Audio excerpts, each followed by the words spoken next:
शिरूर आणि जुन्नर तालुक्यात बिबट्याची प्रचंड दहशत पसरली आहे।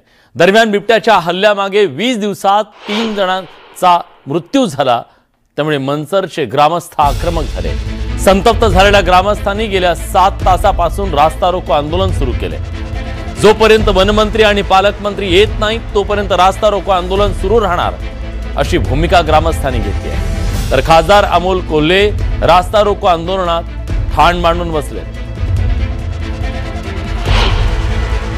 जर आफ्रिकेतले चित्ते माननीय मोदीजी आणतात ना, तर आमच्या अंगणातले बिबटे माननीय मोदीजी आपल्याला हात जोडून विनंती आहे ते आफ्रिकेत पाठवून द्या ना।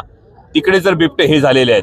आणि चौथी फार महत्त्वाची गोष्ट आहे ती म्हणजे या नसबंदी बरोबर राज्य आपत्ती घोषित करणं। जर राज्य आपत्ती घोषित केली तर वन विभागाला पुरेसे पिंजरे असतील, त्यांची साधन सामग्री असेल, त्यांची मॅनपॉवर असेल ही मिळते, आणि या सगळ्या गोष्टी झाल्या तर याच्यावर उपाययोजना होईल।